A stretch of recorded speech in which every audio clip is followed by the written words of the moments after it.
Bueno, vamos a iniciar ahora una nueva unidad. Ante todo, mis saludos a todos. En primer lugar, le mencionamos que el examen va a ser este viernes 21, el examen de la unidad anterior. Ahora viene ya la última unidad, o sea, el examen de la unidad 5. Ahora viene la última unidad que vamos a empezarlo ahora, que es la farmacología antiinfecciosa. Es muy interesante porque la mayor parte de infecciones, la mayor parte de procesos en los hospitales y en las consultas, generalmente más de un tercio, entre 30 a 40% son de tipo infeccioso. Desde el punto de vista infeccioso inicial, pero hay mucho más procesos, o sea, complicaciones con problemas infecciosos, sobre todo en pacientes inmunosuprimidos, pacientes que están recibiendo medicamentos, etcétera, etcétera, en epidemias. Entonces, la farmacología de los antiinfecciosos es muy importante.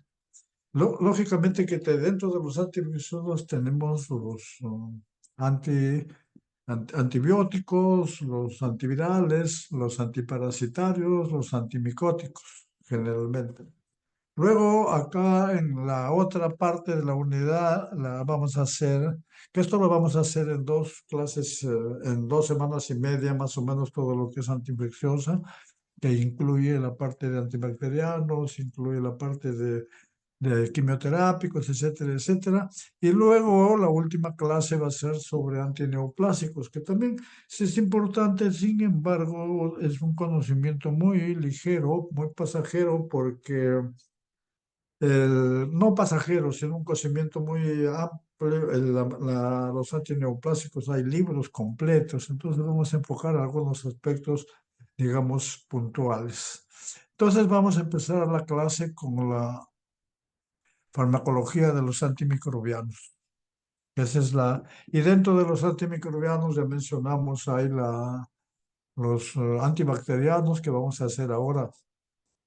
En esta lámina A tenemos acá las introducciones de nueva clase de antibióticos que han sido ya introducidos, pero si ustedes ven, desde que apareció la penicilina hasta el año 1960 o 70 más o menos, o 80, la producción de antimicrobianos era casi anual, eran bastante frecuentes, especialmente en relación con la resistencia, la aparición de resistencia. Entonces, sin embargo, a partir de los 2000 aparecen nuevos medicamentos, pero con, digamos, también en relación a la resistencia, pero ya la producción no es la misma. Cada vez hay menos producción. Entonces, mientras, si uno ve esto, vamos a verlo, creo que en la otra lámina, si uno ve acá, por ejemplo, aparecieron ya las glicilciclinas en el 2005, los ketólidos, las oxazolidinionas y el ceftobiprol, que es una cefalosporina de cuarta generación, de quinta generación, que tiene ciertas características. Entonces, vamos a ver, creo que no sé, en la próxima no tenemos espacio, aunque podemos hacerlo acá,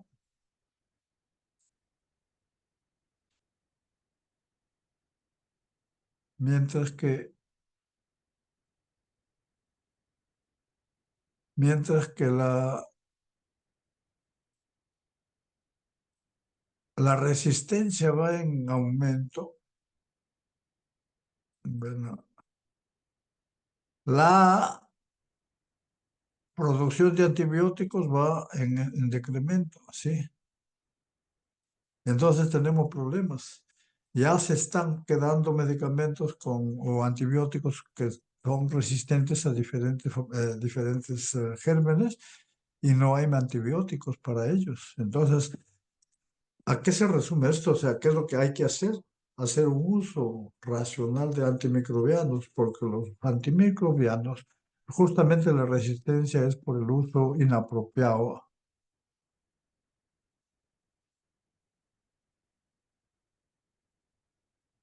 Luego vemos acá, vamos a ver acá, no, a ver un ratito.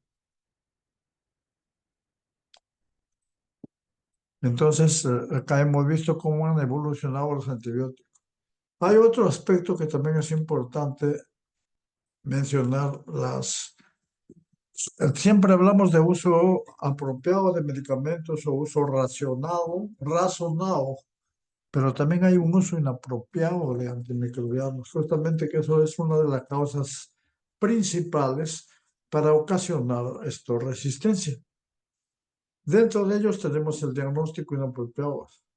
¿Por qué? O sea, nosotros a veces, para cualquier patología, con un poquito de fiebre, un malestar, en ancianos sobre todo, es infección.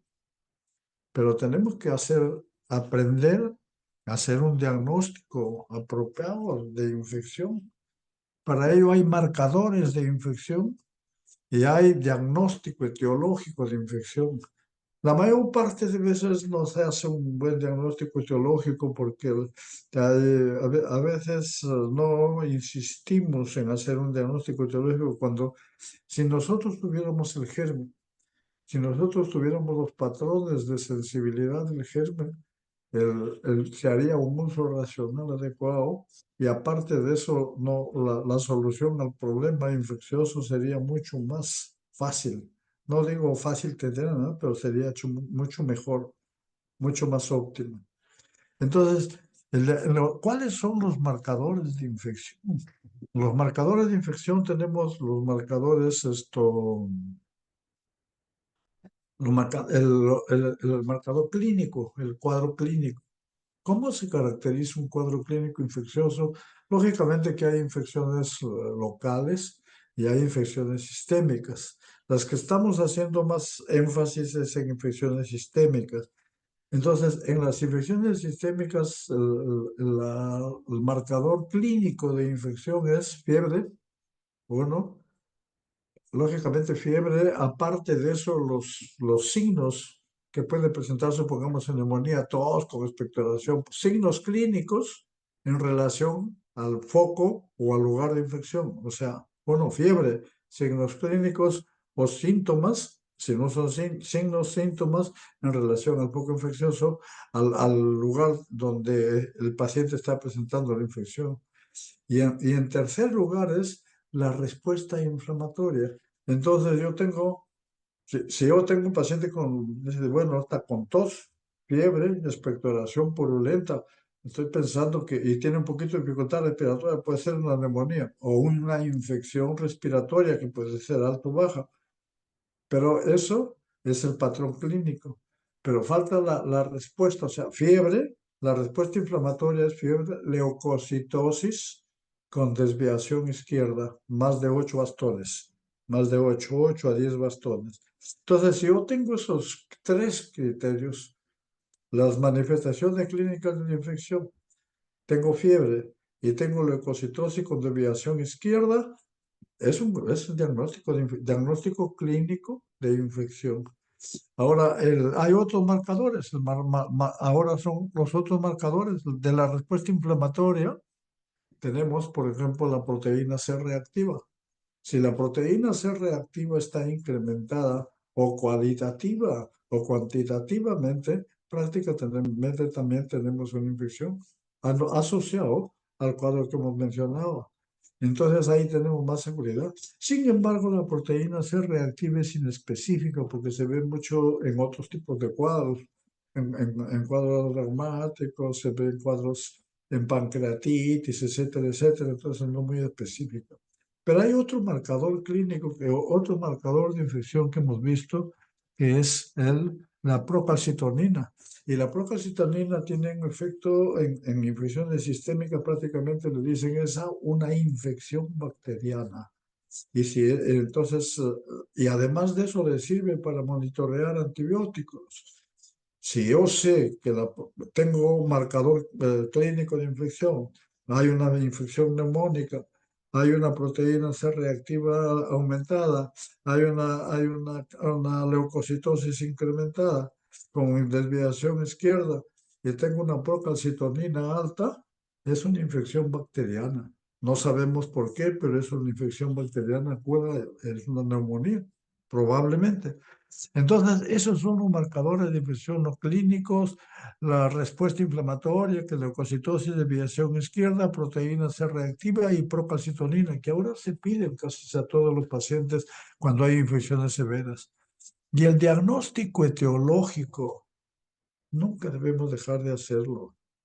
Generalmente los pacientes que tienen infecciones severas o probablemente severas llegan a emergencia, pero llegan a emergencia y tan pronto llegan le instalan antibióticos. Y, yo creo que es un reto para todos ustedes, los médicos jóvenes, que deben pensar en tener conexión inclusive desde internado o desde alumnos, tener conexión con laboratorios, con el laboratorio del hospital, para que ustedes puedan llevar una muestra, o sea, andar digamos, en coordinación con las salas, con enfermería, llevar tener un recipiente o tener a mano uno para hacer un examen. Por ejemplo, en caso de neumonía, lo primero que hacer es un gran, sacarle una muestra de esputo, sacarle un gran, y de acuerdo a ese gran puede ver si es qué gérmenes posibles hasta que le hagan el cultivo, que demora 48 a 72 horas la respuesta. Entonces, es importante. Lo que pasa es que el gran tiene una sensibilidad del 60%, el cultivo también tiene una sensibilidad. Entonces, de acuerdo a eso, ya si no es posible tener eh, por el gran o por el cultivo, podemos obtener, digamos, el estudio. Estamos estudiando uno el germen completo, el otro el estudio de los antígenos. Hay antígenos por ejemplo, el antígeno capsular, el neumococo, la Haemophilus influenza, de los hongos en la cápsula. Entonces, hay el estudio del antígeno. Si es negativo, eso puede hacer el estudio de anticuerpos, aunque generalmente anticuerpos más es para Bruselas, porque el resto tiene muchas controversias. Y por el último, si no puedo encontrar el germen en esputo, en el cultivo no solo de esputo, sino de la secreción donde hay la infección, le hago antígeno. Si no se puede hacer antígeno porque no tiene cubierta el germen, o le hago anticuerpos, o al final estudio el DNA. Le estudio el DNA, el RNA, DNA, el estudio. Para eso se hace lo que se llama reacción en cadena de polimerasa, que ahora dicen PCR, pero que es otro. Uno PCR es lo que hemos mencionado, proteína C reactiva, pero PCR es la metodología que utilizan. Entonces, el diagnóstico apropiado de antimicrobianos es primero buscar marcadores de infección. Nosotros con el doctor Okamoto hemos tenido en la unidad de farmacología clínica, hemos tenido el manejo el programa de antimicrobianos de reserva. Entonces, siempre es bueno tener, recuerdo que también les he mencionado a ustedes en algunas de las clases, un paciente que está en coma, que está con un poquito de rigidez de nuca, estaban pensando que había meningitis. Empezamos a buscarle, decían que querían que nosotros le apoyemos con antibióticos de última generación. El paciente estaba mal. Marcador de infección, fiebre, no tenía. Leucocitosis, no tenía. Desviebastones, tampoco tenía. Después, proteína C reactiva no le habían hecho. Procalcitonina no se hacía en ese momento. Pero entonces lo examinamos bien al paciente, revisamos la historia y era una secreción inadecuada de hormona antidiurética y estaban pensando en infección. Por eso es importante, primero para dar un antibiótico hay que tener criterios, no necesariamente va a tener todos los marcadores que hemos visto, puede tener uno o dos de ellos y de acuerdo a ello evoluciona. Otro de los aspectos importantes, porque uso inapropiado las causas son bastantes, sin embargo nosotros ahí en la unidad hemos tratado de ser los mínimos, las causas mínimas, dosis no óptimas.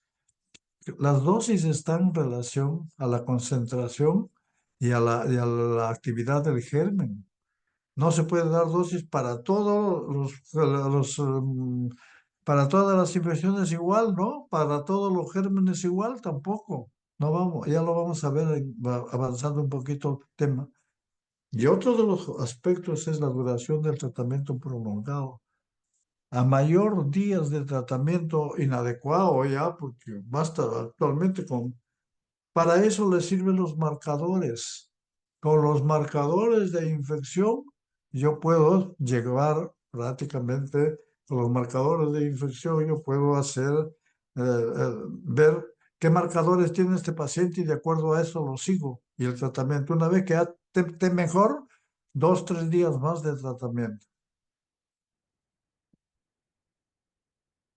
Acá tenemos la pared celular, vemos, vamos a pasar rápidamente, este es del gran positivo y este es del gran negativo. De las diferencias de la pared celular es importante.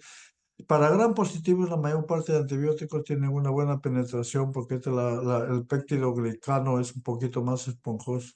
En cambio, para el gran negativo es más complejo porque hay que los poros, las purinas, conducto purínico, y dejan pasar solo los gérmenes que tienen ciertas características.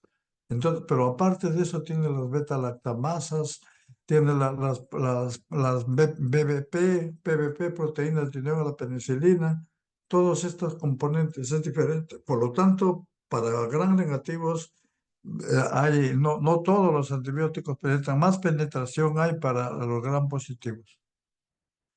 ¿Qué microorganismos tenemos que ver?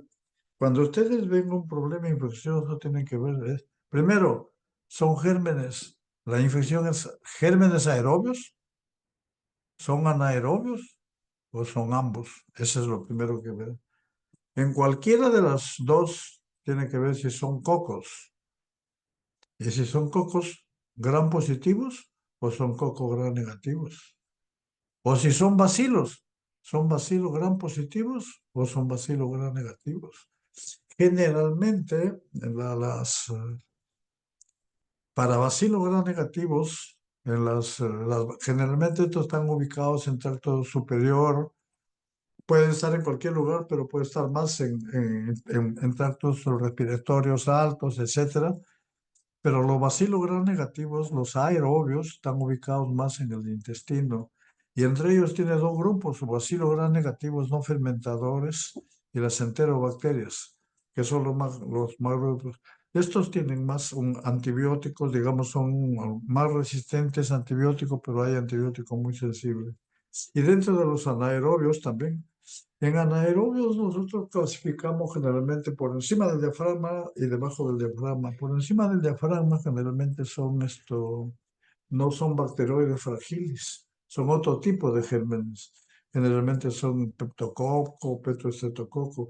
¿Y cuál es la implicancia terapéutica? Es que los por encima del diafragma, los que no son bacteroides fragiles son sensibles a penicilina y a clinda.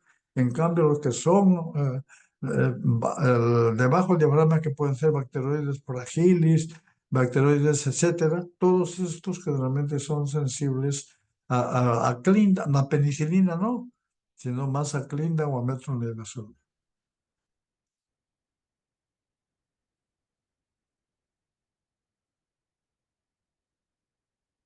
Ahora viene ya el estudio, ya hemos visto las características sobre uso apropiado, uso inapropiado, el diagnóstico clínico, hemos visto los gérmenes que es necesario.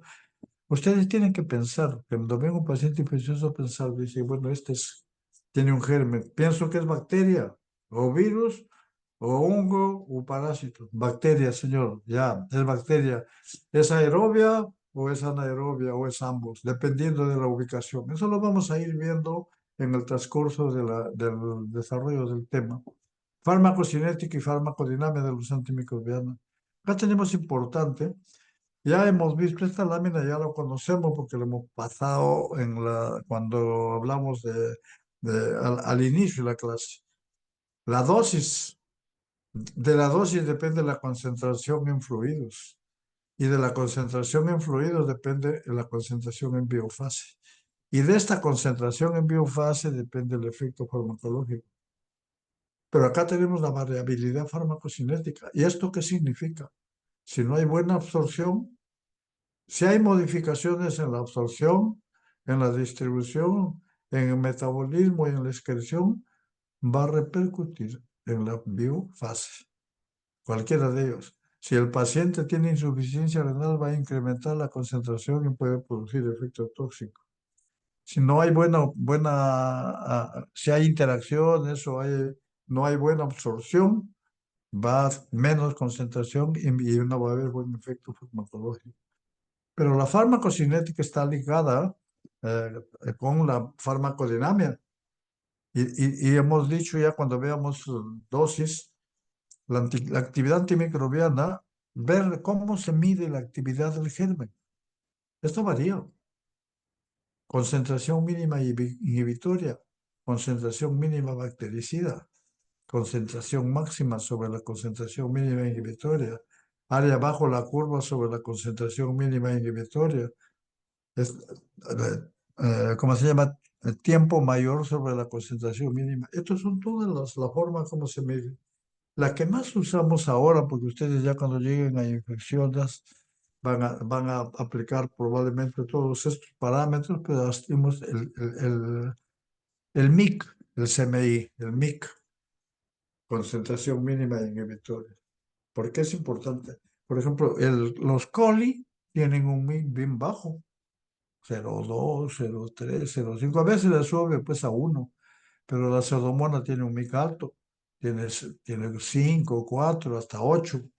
Entonces, la pregunta es, ¿yo le podría dar el mismo antibiótico, la misma dosis de antibiótico a un paciente que tiene un MIC, a un fármaco con MIC bajo que con MIC alto? No, todo está en relación. La concentración o la dosis está en relación a la concentración del fármaco en biofase sobre la concentración mínima inhibitoria o sobre la concentración mínima bactericida. La biodisponibilidad, que es otro. En esta columna de la izquierda, nosotros vemos fármacos que tienen una biodisponibilidad cercana al 100% por vía oral, por vía oral. Miren, o sea, ¿habría necesidad de darles antibióticos por vía parenteral en esto? Solo cuando hay, bueno, sepsis, hay problemas de shock séptico, por ejemplo, 2, 3 días no se le puede dar porque el flujo sanguíneo a nivel de la absorción va a disminuir. Ese es uno. Lo otro es que después, salvo que tenga diarrea, vómitos, si no, no hay necesidad de darlo por vía endovenosa a los pacientes. Se le puede dar por vía oral a todos. Por ejemplo, yo tengo una anécdota de un colega que usaba el metronidazol. Lo operaron a una paciente, le empezaron a dar amikacina con metronidazol porque tuvo una peritonitis, pero el metronidazol, el papá no podía comprarlo y me llamaron, les dije que hablé con el cirujano y le dije, ¿por qué no lo compran el oral? Tiene una biodisponibilidad 0 a 5. Está comiendo, sí, no tiene diarreas, no hay problema, dárselo. Y con eso mejoró.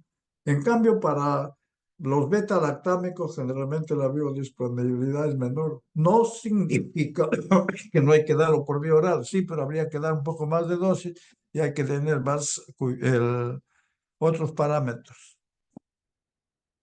Ahora viene el metabolismo.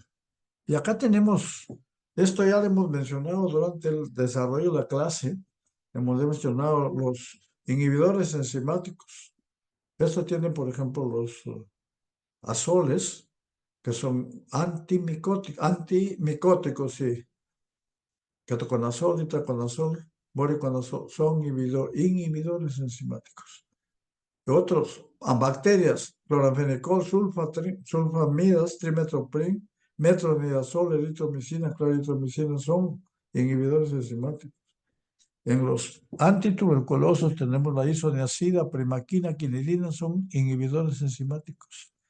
Dentro de los antirretrovirales que se utilizan para el tratamiento del HIV, ritonavir, atazanavir, lopinavir. Y dentro de los anticonvulsivantes tenemos el ácido valproico. Mire, todos los inhibidores. Y dentro de los inductores enzimáticos, que ya sabemos qué hacen, la gliciofulvina, que es un antimicótico, la rifampicina, que es un antituberculoso y también un antibacteriano, los anticonvulsivantes, fenitoína, carbamazepina, pero estos son inductores y estos son inhibidores. Los casos clínicos, ustedes esto tienen que verlo porque cuando hay casos clínicos relacionados, usted tiene que ver si está tomando un inhibidor o un inductor, o no toma nada también, ¿no? Bueno, otro de los aspectos importantes es la eliminación. La eliminación renal y no renal, estos generalmente son fármacos que se eliminan por hígado, por forma gastrointestinal, por la vía gastrointestinal. Entonces, en un paciente, por eso que nosotros hemos insistido siempre, desde el comienzo, hemos insistido que debería saber por dónde se elimina y cómo se elimina. Para los fármacos que se eliminan por vía renal, que son estos, pero estos justo, más del 60% en cómo se eliminan, como productos activos, o sea, sin metabolizarse, o como metabolitos activos. Si se eliminan más del 60% como productos activos o como metabolitos activos, hay que hacer un reajuste de la dosis. Y ese reajuste en la dosis se hace con la depuración de creatinina. Por eso les hemos enseñado la fórmula de Crocop, etcétera, que ya la han visto ustedes también en los seminarios. Entonces, para estos antibióticos hay que tener mucho cuidado. Hay que hacer ajustes de la dosis en pacientes que tienen insuficiencia renal. Y ojo, ya hemos mencionado que insuficiencia renal no solamente patológica, viene la funcional. En personas de edad más de 65, 70 años, hay que hacer, la creatinina puede ser normal, pero la depuración de creatinina no es así. ¿Por qué? Porque la creatinina está en función de la creatinina endógena. La creatinina endógena está en función de la masa muscular y generalmente personas de mucha edad no tienen ya buena masa muscular y por lo tanto su creatinina puede ser normal, pero su depuración es baja. Y para estos fármacos hacemos lo mismo, o sea, pero ya no hay que tener cuidado los fármacos que se eliminan por vía hepática o por vía intestinal, pero más del 60% también en forma activa o también en forma como metabolitos activos.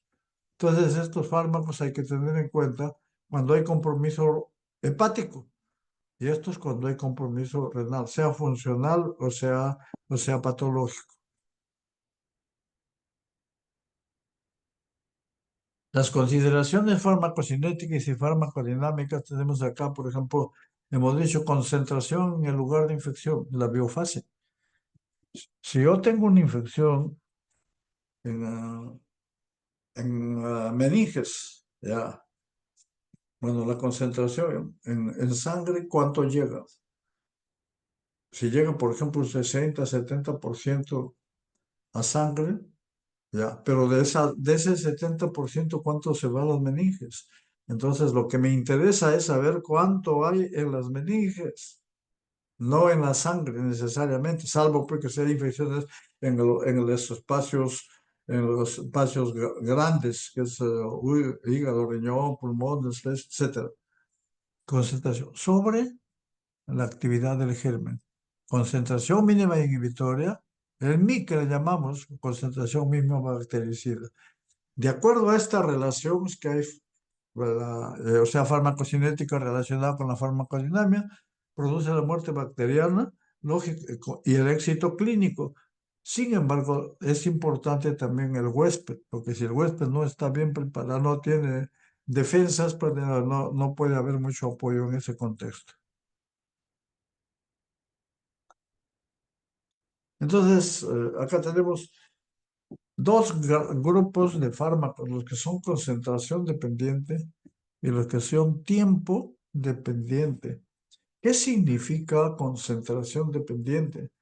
Que significa que en la medida que yo le doy el mayor dosis, se produce más efecto bactericida.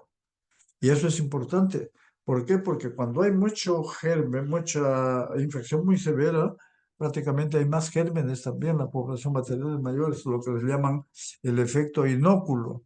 Entonces, cuando hay concentración dependiente, lo que me interesa saber a mí es que la concentración que llega al lugar de acción tiene que ser 10 veces mayor que el MIC, porque así sea 10 veces más que el MIC.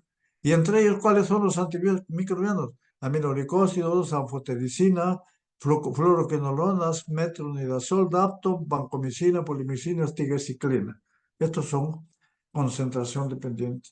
Y los que son tiempo dependiente, acá lo que me interesa es que a mayor dosis, la mayor dosis posible sobre el MIC, es importante. En cambio, en tiempo dependiente, solamente 5 veces más que el MIC. Acá lo que me interesa es conservar la concentración, esta concentración durante todo el intervalo de administración, porque en estos casos puede haber lo que le llaman el efecto postantibiótico, o sea, de repente baja la dosis, baja la concentración, pero sigue actuando. En cambio, en este caso no. ¿Y esto qué significa? Que, por ejemplo, yo le doy una,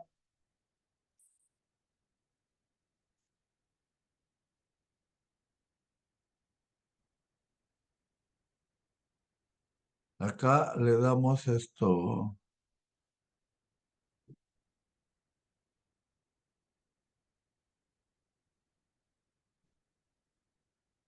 acá es, supongamos que le damos cada 6 horas, cada 6 horas y cada 6 horas. Entonces el antibiótico, los antibióticos tiempo dependiente tienen que estar a casi, acá hagámoslo el MIC acá, mejor hagámoslo el MIC. Entonces el fármaco tiene que estar siempre por esta concentración así, por encima del MIC. Pero si baja ya del MIC acá, mire, se queda un tiempo sin antibiótico, puede haber resistencia. Entonces tiene que ser, por eso es que para los antibióticos tiempo dependiente lo que se consideran es darles en infusión durante las 24 horas.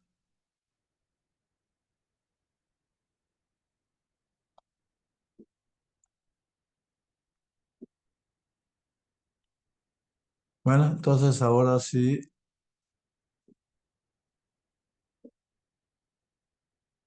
y acá tienen concentración máxima sobre el MIC. Este es solo para los antibióticos, concentración dependiente. Área bajo la curva sobre el MIC y el tiempo acá, mire. Prácticamente todo el tiempo de duración. Por eso hay que calcular bien el intervalo de administración. Este es sobre el MIC. Y por esto, en lo que se llaman el PAE es efecto postantibiótico, que sigue actuando en el caso de los aminoglicósidos, quinolonas también. Fármacos, concentración dependiente, los aminoglicósidos. Área bajo la curva sobre el MIG, las fluoroquinolonas. Los tiempos dependientes, los beta-lactámicos. Acá, mire, este es lo que se tiene que tener, tiempo dependiente. Creo que acá es bastante orientador eso. Ahora tenemos los mecanismos de resistencia. Tenemos, por ejemplo, generalmente en un bacilo gram negativo, la permeabilidad, de repente que el germen no lo deja entrar por alguna mutación, etcétera, no lo deja entrar al antibiótico. Ese es un mecanismo de resistencia. El otro mecanismo es que lo deja entrar, pero después lo bota, lo elimina. Ese se llama mecanismo de flujo. El tercer mecanismo es que le aplica las beta-lactamasas, que hay una gran variedad y lo inactiva. Y el cuarto mecanismo generalmente es alteración del blanco, donde me llega las PBP, muta y no lo deja entrar. Entonces, mire, hay diferentes mecanismos y muchos antimicrobianos, muchos en la actualidad ya tienen casi todos los mecanismos de resistencia. Entonces, podemos ver acá, por ejemplo, esta presentación, la resistencia bacteriana. Existen ya Existen ya esto, Acinetobacter, carbapenem resistente, lo que no había. Generalmente para la Acinetobacter, los carbapenems eran de elección. El Clostridium difícil también, que es un anaerobio gran positivo, está apareciendo mucha resistencia, inclusive al metronidazol. Carbapenem resistente. Todos los gérmenes que están apareciendo prácticamente resistentes. Este es publicado, por ejemplo, dice 2.868, 2 millones, cerca de 40.000 muertes en infecciones por Clostridium difícil, relacionado al uso y resistencia a antibióticos. Este es importante, este cuadro, para ver cómo va evolucionando toda la resistencia bacteriana. Y acá tenemos esto, lo hemos sacado de la guía Sanford del 22, los antibióticos. Esto es solamente para que tengan una idea de cómo puede hacerse un cuadro con de sensibilidad, nada más. No, pues ni se ve el cuadro, lo mismo acá. Acá, por ejemplo, los antibióticos, si es positivo, negativo, resistente, no resistente. Este es un cuadro que los puede orientar a ustedes para hacer su resumen en cuanto. Ahora, el uso de antibióticos. Generalmente yo tengo que usar antimicrobianos, pero teniendo en cuenta el antibiótico, siempre en relación al germen. No puedo dar antibiótico a ciegas, al germen. Digo, ¿es un antibiótico bactericida o es un antibiótico bacteriostático? Y el patógeno, pero un germen patógeno, porque existen gérmenes que son saprofitos, gérmenes que no son patógenos, o sea, que son colonizantes o que son contaminantes, pero tenemos un germen que sí es infectante. Entonces tenemos que hacer pruebas para ver un patógeno que sea infectante. O sea, el antibiótico tiene que ir a un infectante. No, muchas veces damos antibiótico porque está colonizado. No, no. Hay formas de definir cuál es un colonizante y cuál es un infectante y cuál es un contaminante. Tenemos, por ejemplo, cuando tenemos un paciente una herida, le sacamos de encima, es colonización. Hay que entrar por otro lugar o hay que hacer un corretaje profundo para sacar y hacer una limpieza previa para sacar los gérmenes.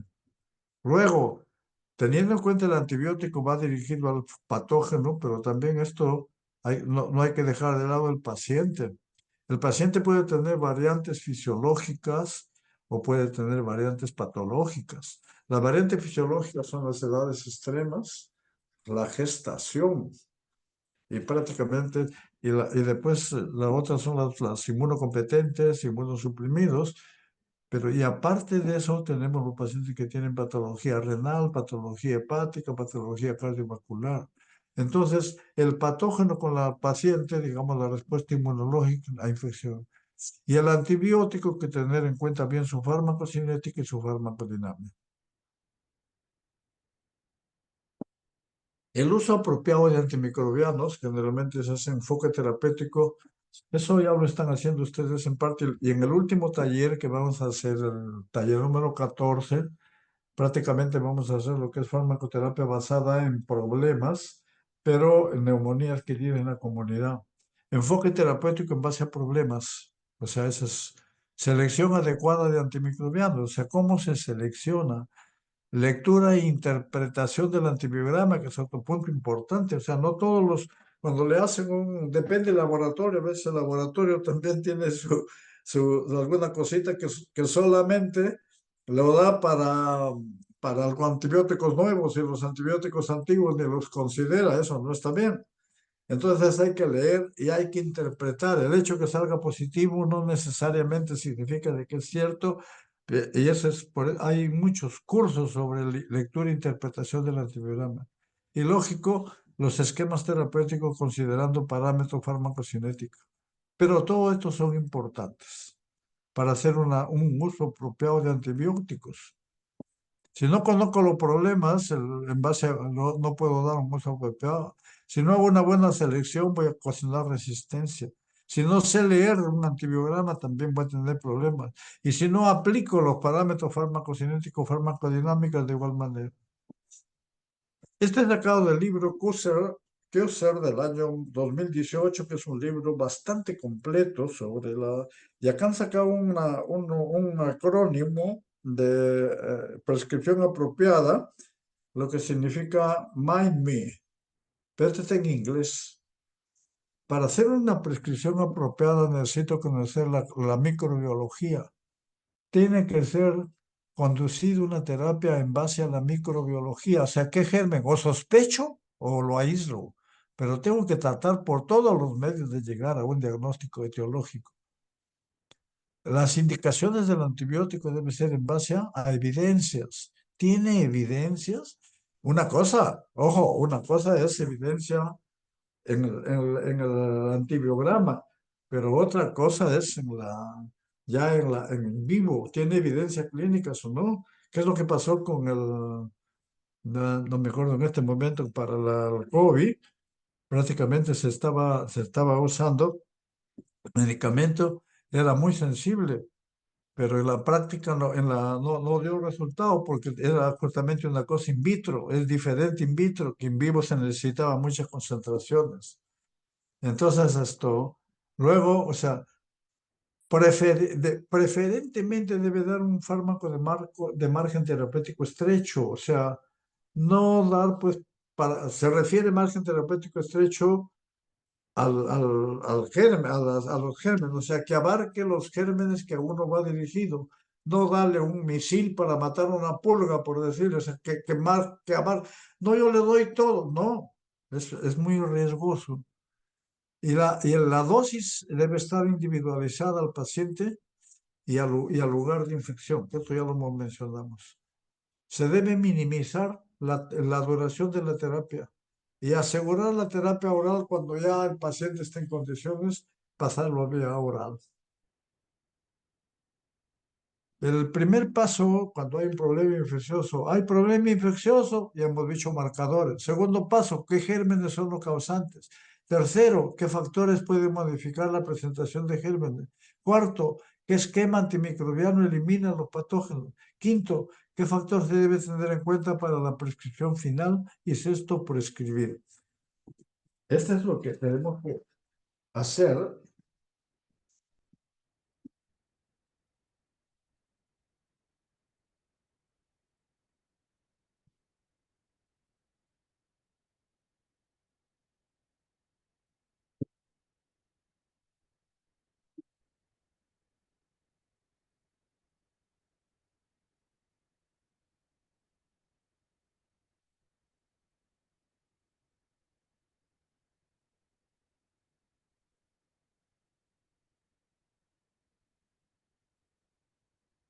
Luego tenemos acá causas de fracaso terapéutico. Lo que se hace, yo lo vi en un hospital fuera del país, lo que nos decía el doctor, el experto, el infectólogo, nos decía acá lo que se hace en esto es una prescripción, esto, ¿cómo se llama?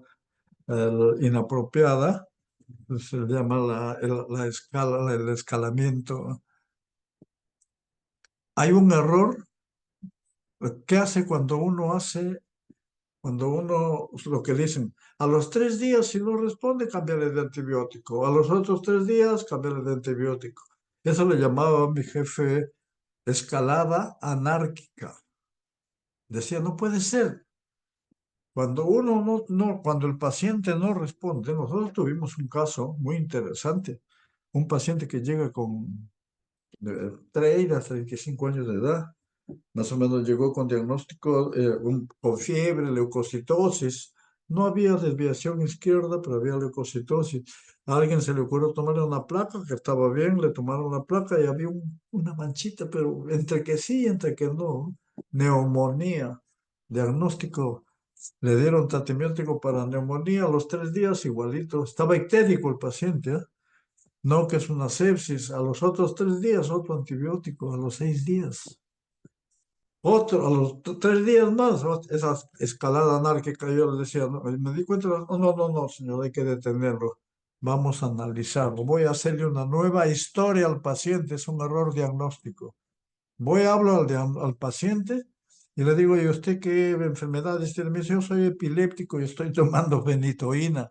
Era un cuadro de hipersensibilidad a la fenitoína y no era un problema infeccioso. Entonces, cuando hay fracaso terapéutico hay que si es que hay o no hay error diagnóstico.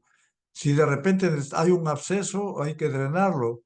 O de repente está haciendo otro germen o le está dando una cobertura inadecuada, no está llegando al lugar, una dosificación inadecuada, no está penetrando. Por ejemplo, a veces en infecciones por estafilococo, por estafilococo meticilino resistente que llegan a meninges, prácticamente la vancomicina no penetra, hay que darle intratecal. Entonces, y después, si uno descarta todos estos factores, ya uno puede pensar en desarrollos de resistencia. Ahí sí hay que buscar ya otros antimicrobianos. Otro estado del huésped que también es importante. Hay combinaciones de antibióticos, nunca damos solos, a veces las combinaciones que son, digamos, más apropiadas es sinergismo. Puede haber sinergismo para evitar resistencia, puede haber sinergismo para incrementar la acción. Por ejemplo, sinergismo se utiliza en caso de endocarditis bacteriana, se utiliza penicilinas con aminoglicósidos, está demostrado el sinergismo. En el caso de anfotericina con 5-brocitocina para disminuir las reacciones adversas. O sea, sinergismo para disminuir toxicidad, prevenir resistencia, impedir desactivación. Y esto de acá a los dos infecciones polimicrobianas puede darse dos antibióticos o puede darse uno, depende. Terapia inicial en infecciones severas, algunos dan combinado al inicio y después cambian. Pero esto depende de los protocolos y bueno, hay que tener bastante cuidado con el uso racional. Ahora tenemos los antimicrobianos ya. Estas tenemos la pared celular, tenemos la membrana celular, tenemos acá los ribosomas, las proteínas, la formación del el RNA, el DNA. Y tenemos acá algunos antibióticos. Entonces, los antibióticos que actúan a nivel de la pared celular generalmente son bactericidas. Los antibióticos que actúan a este nivel también, tanto en la producción de ácidos nucleicos, prácticamente ba- son bactericidas también. Por ejemplo, inhibidores de la síntesis de integridad de ADN, sulfamidas, quinolonas, trimetooprim, son bactericidas. Los que son inhibidores de la transcripción y traducción, digamos acá a nivel de la ribosoma, generalmente son bacteriostáticos. Aunque el término bacteriostático a veces dice uno con la dosis alta puede ser bactericida, pero es por eso que hay alguna controversia. Pero el único que es bactericida dentro de estos que son bacteriostáticos son los aminoglicósidos. Entonces acá tenemos inhibidores de la síntesis, van a ver, entre ellos tenemos los beta-lactámicos, que vamos a verlo ahora, beta-lactámicos. Todos los antibióticos, ustedes ya lo van a ver con más detenimiento acá, cuáles son inhibidores de la síntesis de pared bacteriana.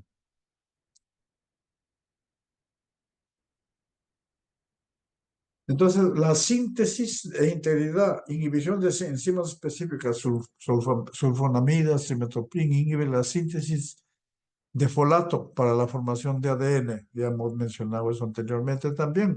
Entonces, es importante esto. Estos son integridad, o sea, formación de ácidos nucleicos, sulfas, trimetooprim. Las quinolonas inhiben la topoisomerasa 2 bacteriana. Estas en la síntesis de ADN son bactericidas. Transcripción y traducción inhiben el proceso que media la ARN y de proteínas. La fosfomicina, que ese también son bactericidas. Fosfomicina inhibe el inicio de ARN y polimeriza ARN dependiente de ADN. Entonces, en cambio, los antibióticos de acá, los aminoglicósidos, los tetra, inhiben unidad ribosoma 30, los macrólidos inhiben unidad ribosoma 50. Estos, excepto los aminoglicósidos, son bacteriostáticos. Todos estos son bactericidas. Síntesis de pared bacteriana, fosfomicina, ciclosporina. Vamos a ver en la próxima clase cómo actúa la fosfomicina. La vancomicina penicilinas, cefaloporinas, etambutol e isoniazida, piracina. Generalmente se utilizan en pacientes con tuberculosis para la síntesis de pared celular y la membrana externa del bacilo tuberculoso. Ahora tenemos ya la clasificación general de los antibacterianos.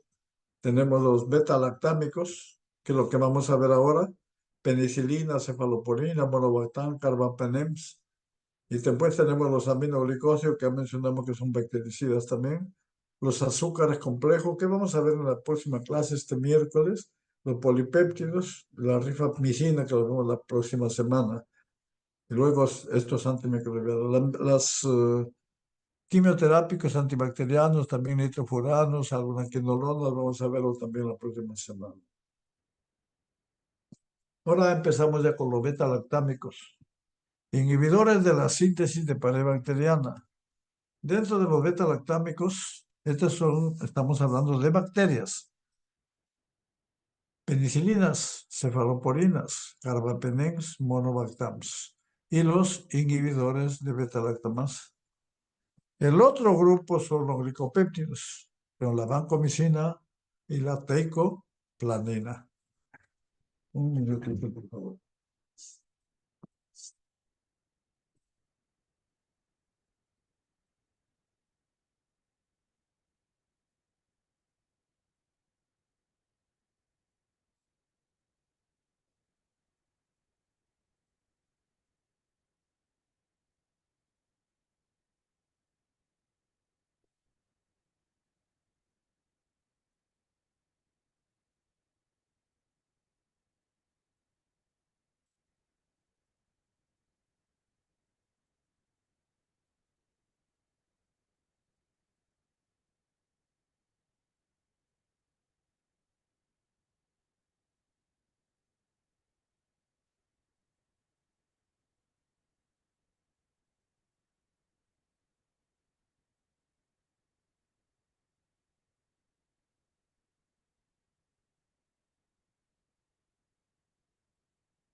Y luego, entonces, los que son inhibidores de síntesis de pared bacteriana en relación a bacterias, a las bacterias más frecuentes, porque también hay los antituberculosos que hemos mencionado en la anterior, son los beta-lactámicos y los glicopéptidos. Glicopéptidos que cubren especialmente estafilococo. Esto vamos a verlo en la próxima clase. Ahora vamos a ver estos fármacos. Tenemos las penicilinas. Las penicilinas, generalmente tenemos varias, las penicilinas naturales, las bencilpenicilinas. Hay 5 grupos. Las bencilpenicilinas, que es la penicilina G, penicilina la penicilina B, penicilina procaínica, penicilina benzatínica.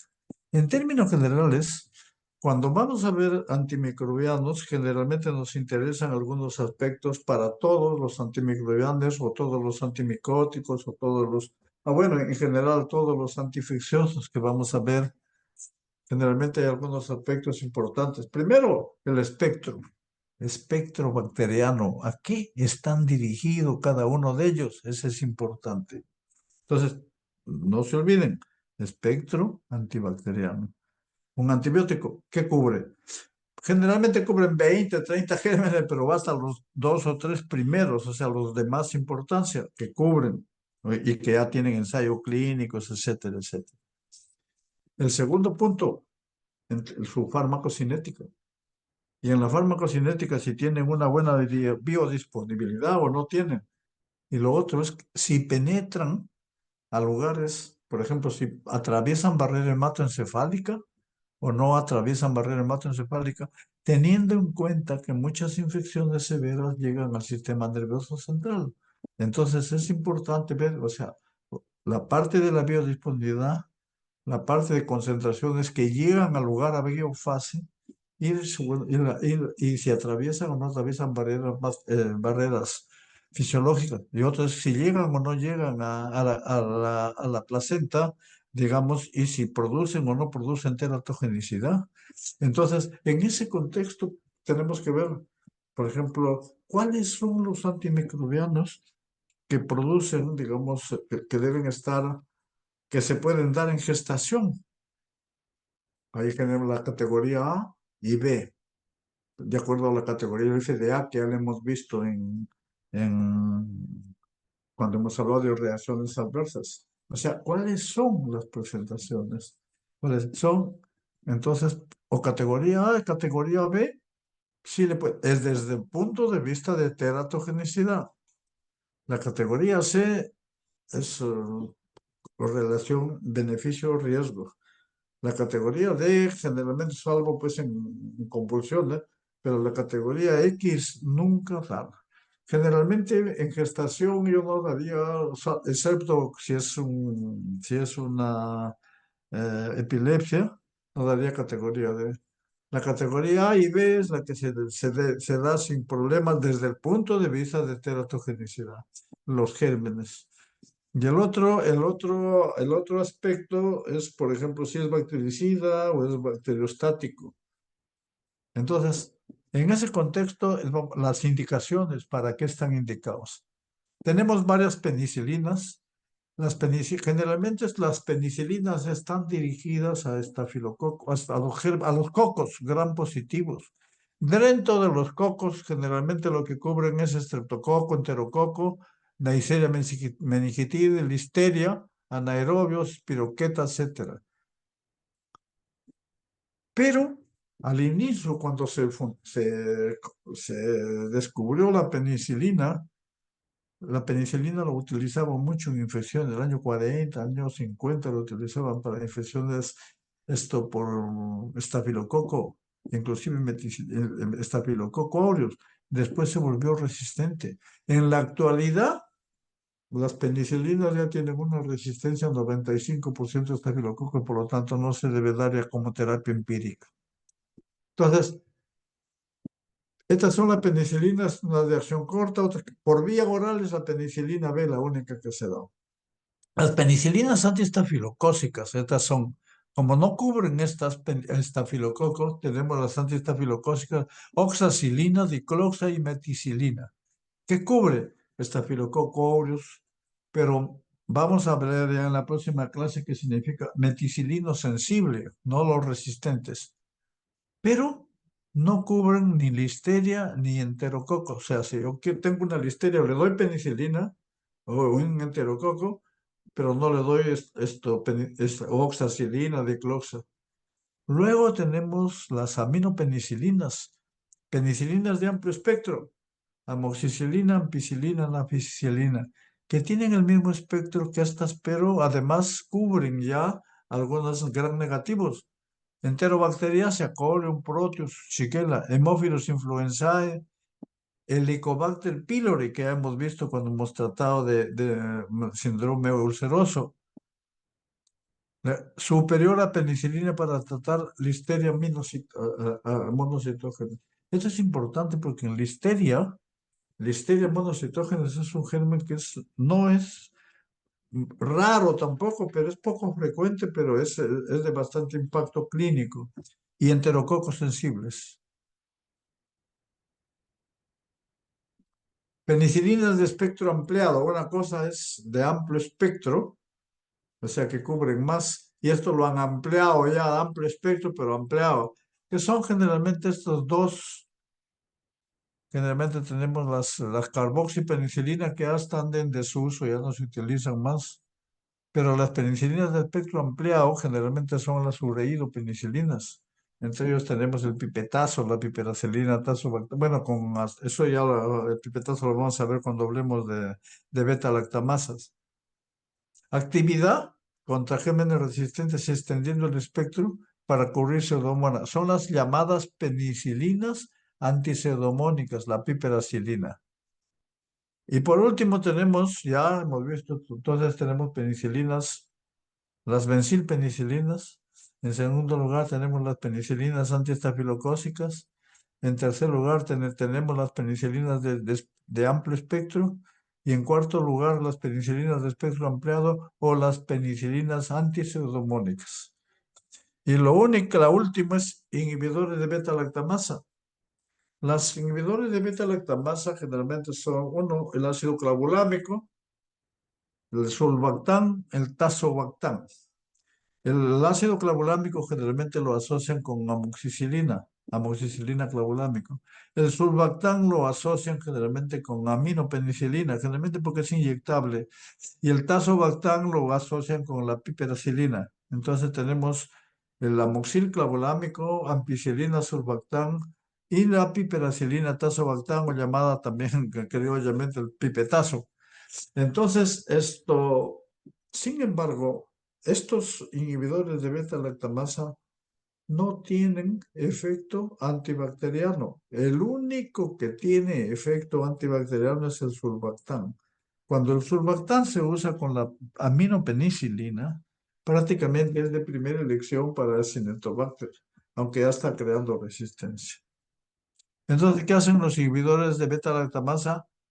Recuperan la sensibilidad, pero además de recuperar su sensibilidad por ejemplo, tenemos el Haemophilus influenza, que es realmente resistente a la penicilina, por beta-lactamasas. Le doy un inhibidor de beta-lactamasa, lo vuelvo sensible de nuevo, pero además de volverlo sensible, le doy otras propiedades, le da adicionales. Tienen sensibilidad a estafilococo aureus, meticilino sensible, lo que no eran. Amoxicilina no era sensible a estafilo, pero ahora con el ácido clavulámico sí es sensible a eso. Y además tendrían acción sobre anaerobios gram negativos. Entonces, esta es la ventaja de las beta-lactamasas. Tenemos acá la farmacocinética.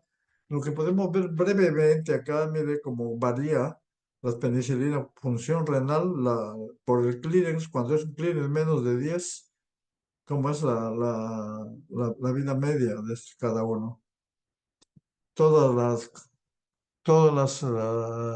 los parámetros farmacocinéticos de las penicilinas.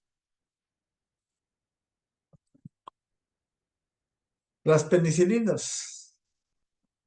En este título ustedes ven en la parte superior que dice infecciones causadas por los siguientes patógenos. Son frecuentemente tratadas, dan buenos resultados tratados con penicilina. Ya no es que ya la penicilina ya es obsoleta, no señor. Los actinomyces, uno. Las borrelias, que no hay en el país, en Estados Unidos, sí. Los Corynebacterium, también Eubacterium. Lo otro es la Listeria monocytogenes, Leptospiras también. Y lógicamente, Streptococcus pneumoniae, todavía se sigue tratando Streptococcus piógenes. Lógicamente, a veces se asocian con otros gérmenes. Las indicaciones de la benzilpenicilina es infecciones neumocócicas, neumonía, meningitis, neumocócica, faringitis, infecciones por estreptococo. Hemos visto anaerobio gram positivo. Los cobran anaerobio, generalmente son los peptococo, peptococo, infección de meningias, infección de gonocócica, sífilis, se sigue siendo, aunque ahora ya es resistente, pero los macrólidos, pero se puede usar, y los lactinomicosis, ya hemos mencionado, infección de proclostridium, gangrena gaseosa, infección de polisteria, listeria monocitógena. Ahora tenemos los inhibidores de beta-lactamasa. Justo lo que estábamos mencionando.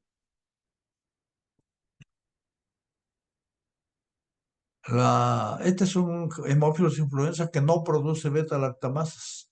Ingresa por los poros, pasa por los peptidoglicán, luego llega al espacio periplasmático, se unen a las PBP y prácticamente lisis bacteriana. Eso es lo ideal. Pero en los pacientes que son productores de beta-lactamasa y en nuestro medio generalmente hay una resistencia del 20%. ¿Qué hacen?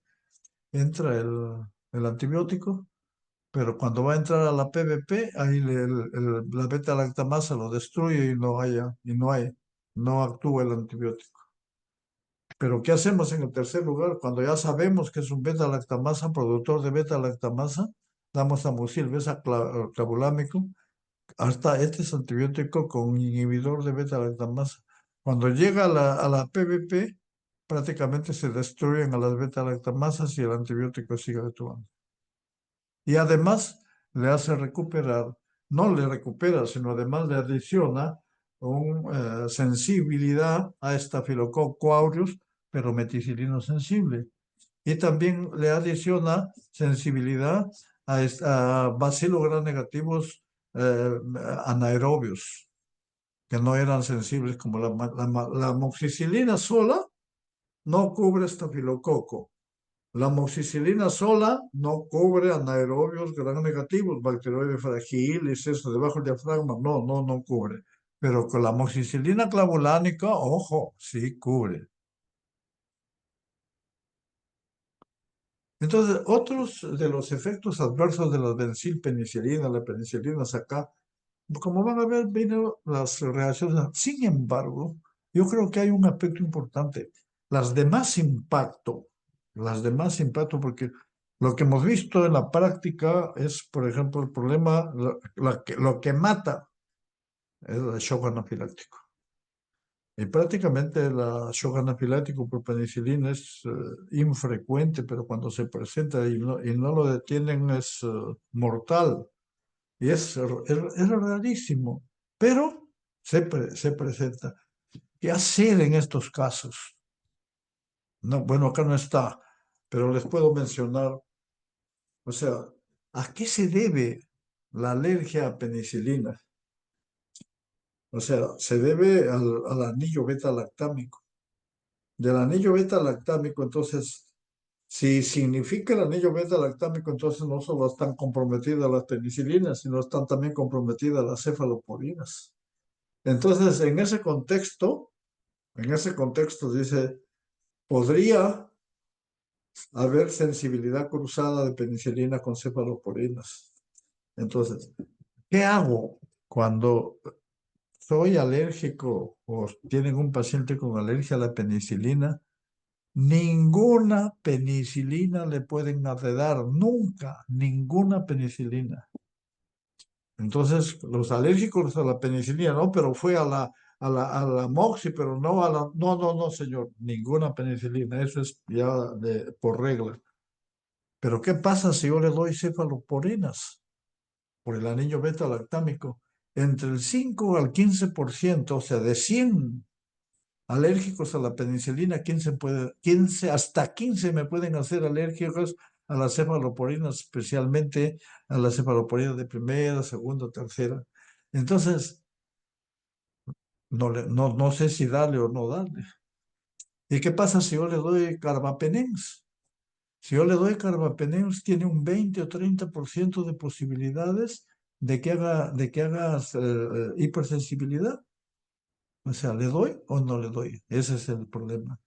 ¿Y qué pasa si yo le doy Monovactams, o sea, la Astronam?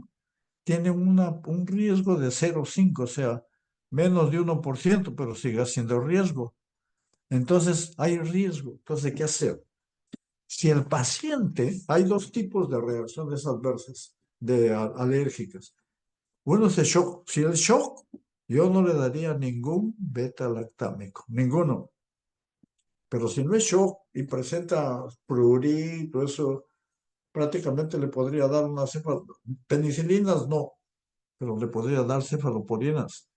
Pero podría darle cefaloporinas o podría darle, de acuerdo al germen que tenga el paciente, podría darle carbapenem o podría darle Astronam. Pero ¿en qué condiciones?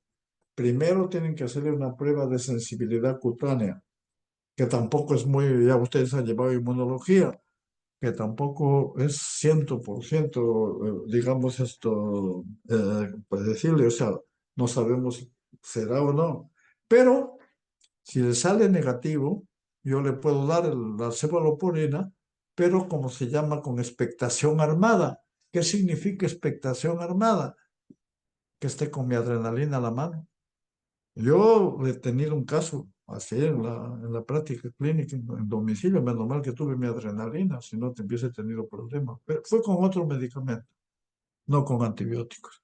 Entonces es importante tener, y si sale negativo le puedo dar, pero siempre con explicación. Si sale positivo ya no le doy. Entonces, para que vean, es importante a un paciente. Las cefaloporinas. Tenemos las cefaloporinas tenemos de primera generación, segunda generación, tercera generación, esto aparecieron por años, y esto aparecieron más por, esto han aparecido más por resistencias bacterianas. Ahora tenemos la cefaloporina de primera. Tenemos acá dos gérmenes. Vamos, los gram positivos, especialmente estafilococo, y para acá estrepto, estafilococo, generalmente cubren más los de primera y segunda. Primera y segunda, acá tres cruces. Y acá también tres cruces. Segundo, acá dos cruces. Estafilococo. La tercera generación para estafilococo, ya una cruz nomás. La cuarta de nuevo aparecen tres cruces para gran positivo, estafilococo, y la quinta también. Pero para gran negativos, la primera generación generalmente pocos gérmenes de gran negativo. Las de segunda generación ya cubren otros gérmenes que son resistentes a los de primera y los de tercera. Pero antes de eso podemos ver las cefaloporinas, como hemos visto, penicilinas. ¿Las penicilinas pueden atravesar barrera hematoencefálica? Sí, señor. ¿Cuál no atraviesa? La vencilpenicilina. Eso, o sea, vencilpenicilina no le puedo dar para meningitis luética. No, la penicilina benzatínica no le puedo dar. No, Vencil sí, la penicilina benzatínica, o sea, la penicilina benzatínica, la de acción prolongada, no le puedo dar porque no penetra. Está hecha para no penetrar en el sistema. ¿Las penicilinas les puedo dar en gestación? Sí, señor. No hay problemas. Desde el punto de vista de teratogénesis. Ahora, las cefaloporinas atraviesan barrera hematoencefálica, todas, excepto las de la primera generación. Entonces, eso. ¿Le puedo dar en gestación? También, porque están dentro de los beta-lactámicos, que son de primera, son la categoría A y la categoría B, no hay ningún problema. Entonces, las que atraviesan barrera hematoencefálica son las de segunda, son las de tercera, y las de cuarta y las de quinta atraviesan barrera hematoencefálica. Las de segunda generación, generalmente acá, el cefaclor, bueno, cefuroxime, atraviesa barrera hematoencefálica y está dirigida a estafilococo generalmente, pero estafilococo meticilino sensible, no cubre estafilococo meticilino resistente. La cefoxitina, que se empezó a usar hace mucho tiempo, cubría anaerobios gram negativos y cubría también enterobacterias, pero al final, por resistencia, actualmente se utiliza solo, lo utilizaban como profilaxis, pero ya tampoco no, porque se ha incrementado el riesgo de infecciones por Clostridium difficile. Entonces, estas atraviesan, se utilizan más para infecciones respiratorias.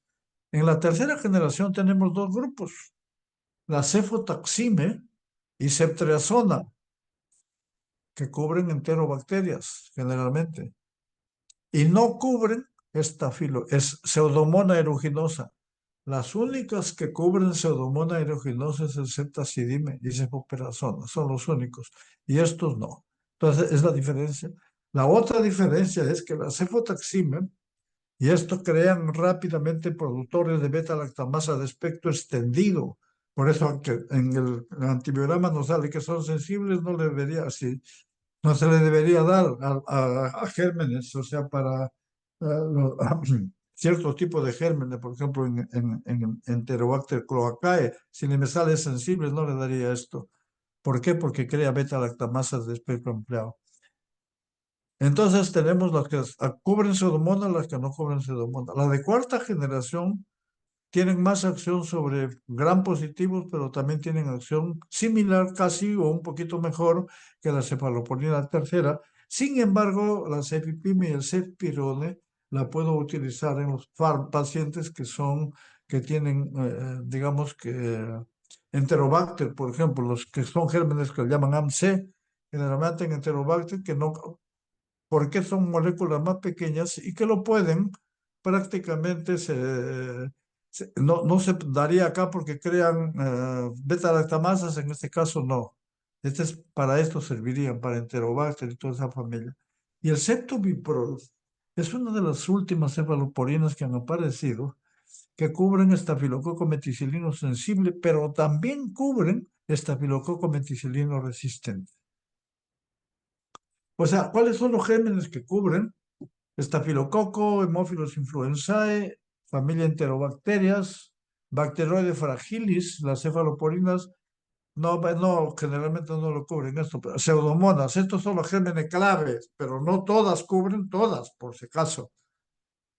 Los gran positivos más de los de primera generación. Haemophilus influenza solo las de segunda y tercera. Enterobacterias, Escherichia coli tiene elevada sensibilidad segunda, el resto es diferente por bacterias. Entero a segunda más. Los bacteroides fragilis solo las de segunda porque cubren anaerobios. Las pseudomonas aeruginosas solo las de tercera, cuarta y la de quinta, que hemos mencionado en la lámina anterior. Criterios de clasificación, que también es la repetición de lo del que hemos visto en la lámina anterior.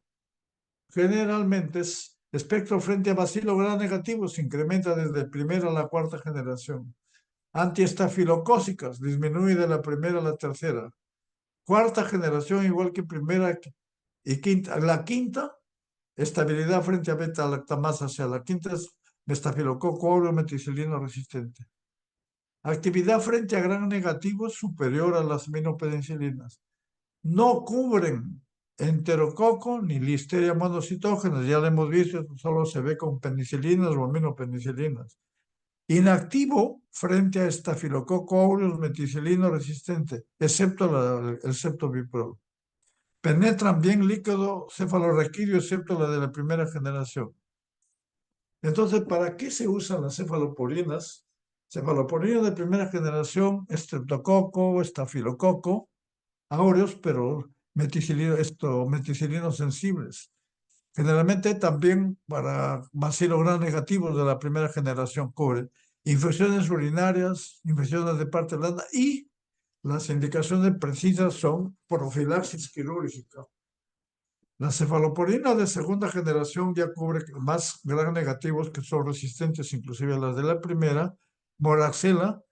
Bacteroides fragilis cubre, o sea, las de segunda cubre bacteroides fragilis, o sea que se puede utilizar. La cefotaxime se puede utilizar para anaerobios gram negativos.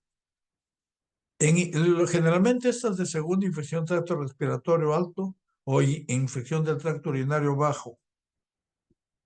Y la cefoxitina sobre bacilos gram negativos y bacteroides. Las de tercera generación, enterobacterias, los que hay las bacilos gram negativos no fermentadores, la pseudomonas la cubre esto, pseudomonas aeruginosa, ceftazidime. Estreptococo, si hay, y neumonía lo cubre las de tercera. Infecciones por gérmenes resistentes son las de tercera, meningitis por neumococo, bacilo gram negativos. La ceftriaxona se utiliza para gonorrea en el Programa Nacional del cefaloporinas de cuarta, Citrobacter, Enterobacter, Serratia, etcétera. Hemos dicho productor de beta-lactamasa, infecciones sistémicas con gérmenes, síndrome de neumonía severa, etcétera. Cefaloporinas de quinta generación, estafilococo aureus meticilino resistente, que es similar a la vancomicina. Efectos indeseables de la cefaloporina: pueden haber interacciones, hemos dicho, cruzadas de hipersensibilidad con las penicilinas, sensibilidad a todos los beta-lactámicos, diarreas más frecuentes, hipersensibilidad cruzada entre beta-lactámicos, enfermedad del suero, pseudolitiasis biliar que da la ceftriaxona. Otro de los aspectos importantes esto es como para prevenir la resistencia. Las de amplio espectro se asocian a severas alteraciones de la ecología bacteriana, por ejemplo, a nivel de los que cubren bacilo gram negativos. Tenemos una flora saprofita que es buena, inclusive hasta producir vitamina K, etcétera. Las producen alteraciones. Aumento de las cepas resistentes y que son infecciones de nosocomiales. Y digamos, con las de tercera hay más frecuencia de infecciones nosocomiales.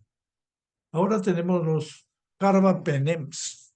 Tenemos el meropenem,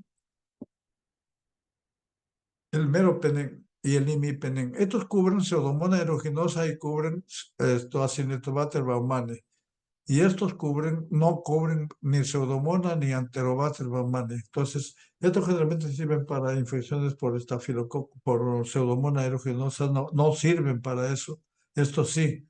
Entonces sirven estos para gérmenes productores de beta-lactamasa de espectro extendido, las BLE, que lo vamos a, bueno, si tenemos tiempo lo vamos a ver después en algunos de los talleres. Entonces, son inhibidores de la síntesis de pared bacteriana con unión a la PBP. Penetra bien a través de la membrana externa, tiene afinidad con múltiples APP, estabilidad beta-lactamasas de espectro incluyendo BLE. Acá es donde se usan el estrepto y la dopamina, solo para BLE, pero no para Pseudomonas aeruginosa ni antero. Son activos contra enterococo, estafilococo aureus meticilino sensible, bacteroide fragiles. No cubre también estafilococo meticilino resistente. Pseudomonas aeruginosa, Acinetobacter. El ertapenem no tiene cobertura para Pseudomonas ni Acinetobacter, eso ya lo vimos. El meropenem, que es importante, porque una de las reacciones adversas son neurotoxicidad. Las dosis recomendadas de acuerdo a la depuración de creatinina. ¿Cuáles los efectos adversos del meropenem? Diarrea, rash también. Bueno, de hecho, reacción cruzada. Yo vi una paciente que recuerdo que subió con un problema infeccioso a cuidados intensivos, hizo un rash, estaba con imipenem y estaba con vancomicina. Pensaron que era con la vancomicina, le suspendieron al banco, pero como los intensivistas manejan bien también con más frecuencia infecciones, dijeron, no, este paciente no tiene infección y le quitamos. 2 días en cuidados intensivos pasó a medicina.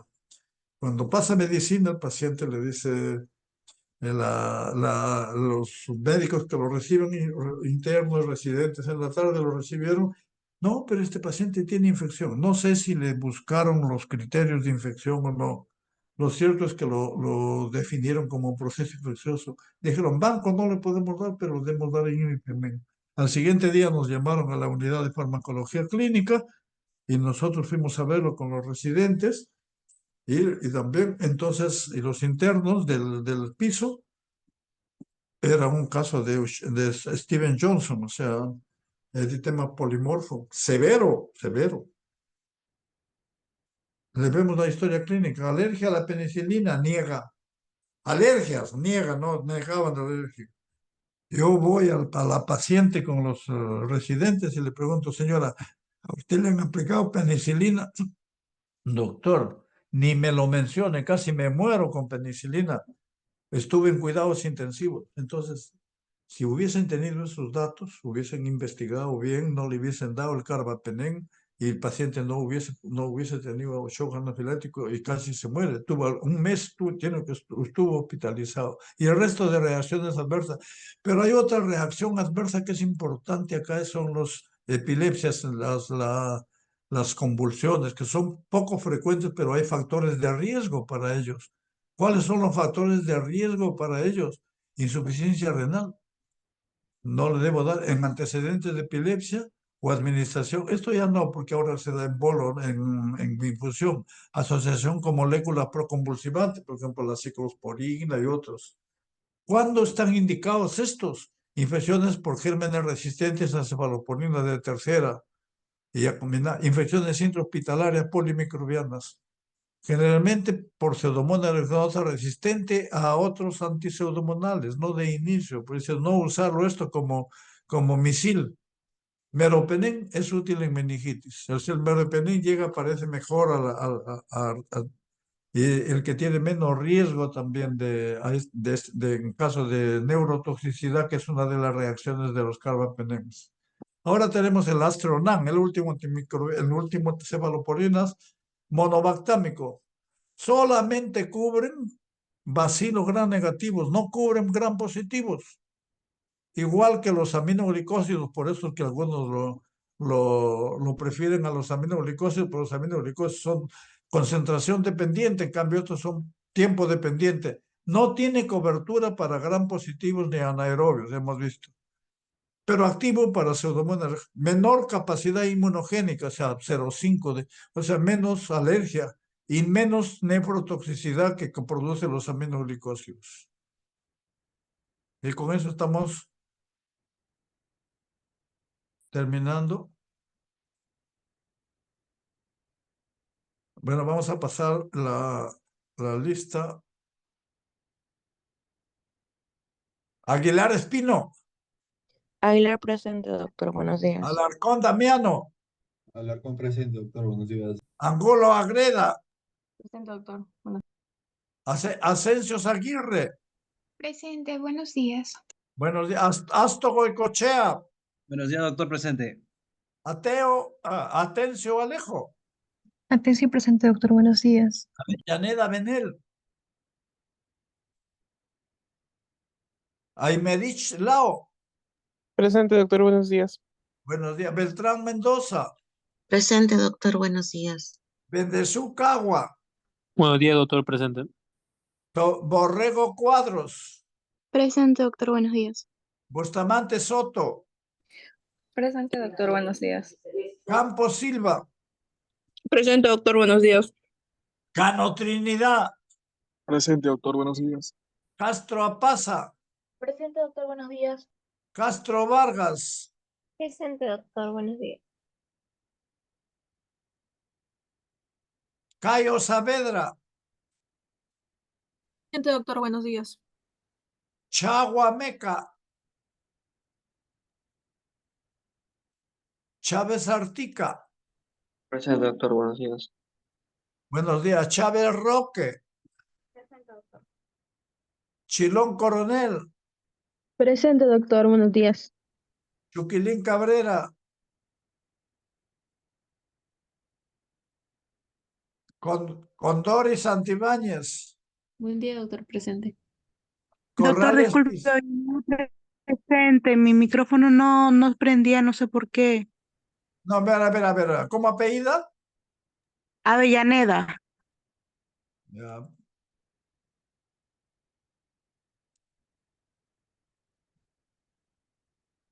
¿Avellaneda? No, no hay Avellaneda acá. Doctor, Sí, doctor, al comienzo, luego de atención. Ya, está bien, ya le puse. Gracias, doctor. doctor, una pregunta. Me puso No, asistencia Chagua. espérese. Primero voy a pasar lista. Después voy a. Chuquilín Cabrera no está. Corrales Pizarro. Corrales Pizarro. Cuadros Amao. Presente, doctor. Delgado Pamazonco. Presente, doctor, buenos días. Díaz Loaiza. Presente, doctor Díaz. Espinosa Quispe. No se presente, doctor. Buenos días. Fernanda Ríos, Fernández presente, doctor. Buenos días. Flores García, Presente, doctor. Buenos días. Flores Guillén, Presente, buenos días. Galó Gaslac, García González, Presente, doctor, buenos días. García Hidalgo, Presente, doctor, buenos días. Gómez Dávila, Presente, doctor. Buenos días. González Mesa, Presente, doctor, buenos días. Guerra León, Guerra presente, doctor. Guillén Carranza, Buenos días, presente, doctor. Gutiérrez Laurente, Presente, doctor. Buenos días. Orna Masgo, Presente, doctor. Buenos días. Guaranga Gutiérrez, Presente, doctor. Buenos días. Isidro Rodríguez, Presente, doctor, buenos días. Juárez Rebasa, Presente, doctor. Buenos días. Kresmer Carrasco, Presente, doctor. Buenos días. La Rosa Pita, Presente, doctor. Buenos días. Lázaro Leaga, Presente, doctor. Buenos días. Lenzi Chong, Presente, doctor, buenos días.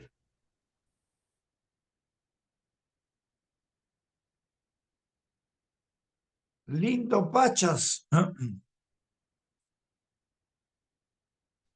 Loaiza Julca. días. A ver. Lindo Lindo Pachas. Pachas está.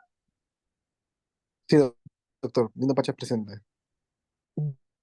No le entiendo. ¿Qué es lo que quiere decirme? Lindo No, Pachas. presente Lindo Pachas, doctor. Ah, Sí. ya Sí, está bien. presente. Está bien. Loaiza Julca.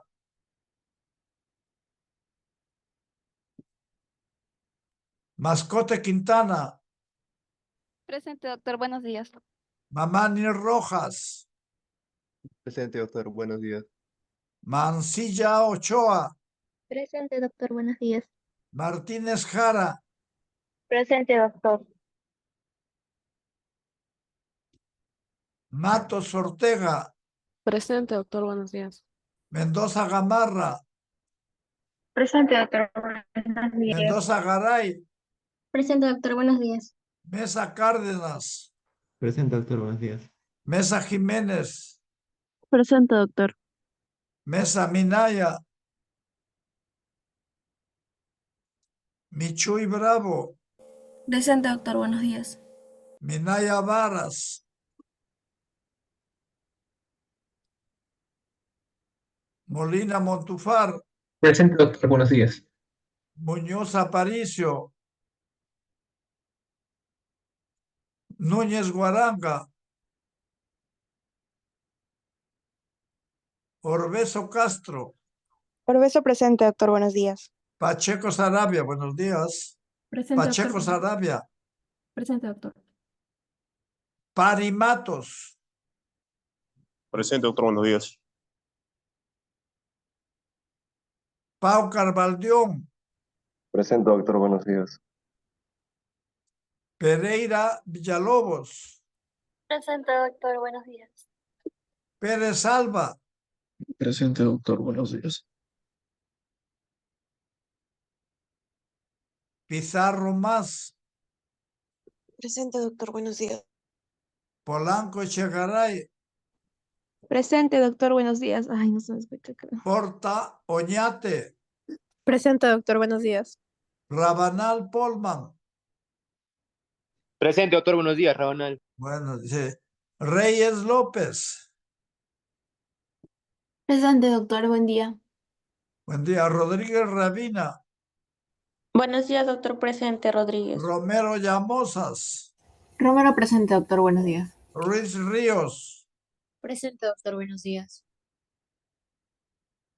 Salazar Condeso. Presente, doctor. Sotomayor Espinosa. Presente, doctor. Subauste Chávez. Tapia Reina. Terbulino Román. Presente, Ah, doctor. Doctor Tapia, presente. Ya, está bien. Gracias. Tipula Cortegana, Pula presente, doctor. Buenos días. Torres Quispe, Presente, doctor, buenos días. Torres Silva, Trillo Hurtado, Presente, doctor. Buenos días.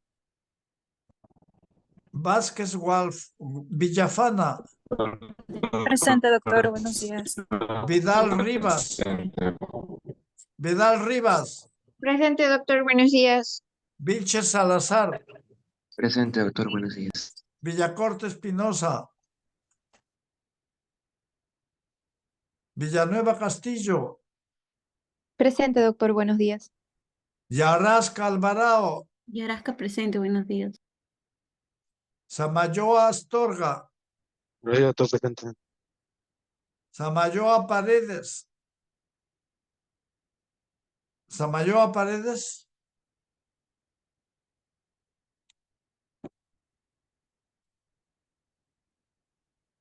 bueno, vamos a alguna pregunta, por favor, si alguien tenía alguna pregunta.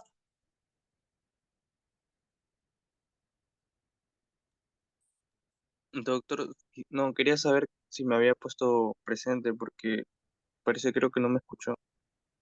Muñoz, Chagua, no, pues, pero en este momento ya no he llamado lista. por eso en el momento que usted llamó lista yo le dije, pero usted me dijo que no. A ver, voy a ver, Chagua, yo lo veo, ahora lo veo, ¿ya? Nada más. ¿Alguna pregunta, por favor? Doctor, también Torres Silva. No sé si me puso presente. Bueno, pues, pero no voy a llamar lista de nuevo. No, tengan cuidado porque va a haber eliminación y ya no se les va a dejar dar examen porque tienen mucha falta. Algunos han justificado, pero otros no. O sea, bueno, ya es el problema de ustedes. Bueno, entonces, si alguna pregunta relacionada con el tema. Bueno, si no hay, vamos a suspender la clase. No se olviden que el examen es este viernes, ¿eh?